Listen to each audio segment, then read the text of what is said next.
Thank you. Yeah, so my name is Timothy Roberts. I have a brand called Reverie Drum Company. I have Stackering Percussion, and then Timothy Roberts Handcrafted Cymbals. I'm a drum maker, cymbal smith, and I make percussion accessories. Beautiful. Where are you located? North Carolina, Where at?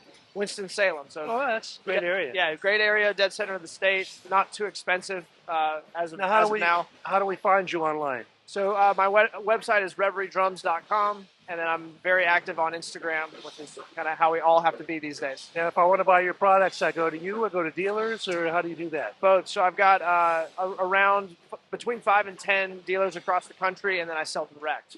I think that's the best way to go. Yeah. A few dealers that are really in your corner who can help you out. Instead of 40 of them, they have one cymbal. Yeah. Or 50 of them. And then direct is where it's at nowadays. Right. So do you have sound files, video files? Yep, video files of all my cymbals, and all the drums and stackering stuff as well. And the stackering side is the percussion accessory side, and we reproduce a lot of the same product, and it's pretty easy to get the same sound. I use recycled cymbals. That's what I want to ask you about. I'm a cymbal guy, you know. Yeah. Oh yeah. I'm a simple guy. Cymbal guy. Simple guy. So what's your cymbal deal? What makes your cymbals different? Well, I started actually. So interesting enough, my foray into handmade cymbals was Bosphorus. Appreciate that, my friend. When you were a part of it, and those sounds, I didn't know that those sounds existed, and that was kind of closer to the sound I had in my head. I studied music in school, was wanting to be a jazz drummer in New York City, wanted to do that whole thing. And so I was always interested in sounds. I was always more of a gear nerd than a player even in that time. And so I started my cymbals really just to try to find the sound that I didn't feel like I could. So how do you get them? You buying blanks? You hammering other cymbals? Or what are you doing? Buying blanks. So I get my blanks from a factory in Brazil called Domine. I know who that is. Yep. So I was actually... That's a good guy, man. Amazing guy. I was just in Brazil visiting his factory last week. Well, I'd love to do that. It's incredible. Hook the brother up. Yes. Oh, yeah. I want to make the trip. We should do a trip together. It was. You take me there, I'll take you to Istanbul. Perfect. It was a life-changing experience just to see that and see his process. He's been doing it for 20 years now. Right. I've been in it since around 2018 was when I started. So he sends you the blanks. Yep. It's really impossible to cast. Yes. At any sizable level with the ocean environment and all that stuff. Right.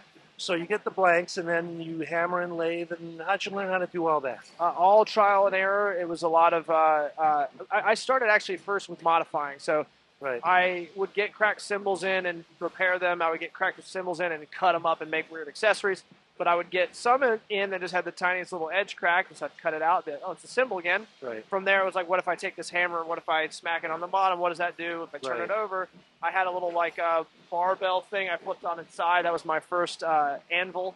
And it takes a lot to learn this, doesn't it? Oh yeah, you don't just willy-nilly go banging on a cymbal. No, and the deeper you go, it kind of catches you, and you can't help but keep going until you understand it.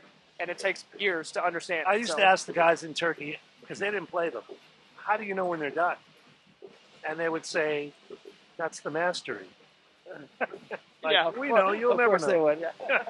There's a lot to it, but I've worked with artists before where it's one thing you say, well, I need to sound a little differently, this and that you're describing, but when you're talking to a guy with a hammer in his hand, and you're talking about where do you hit it, how do you hit it, what kind of peen, with the bell, under the bell, where's it laid, where's it thin?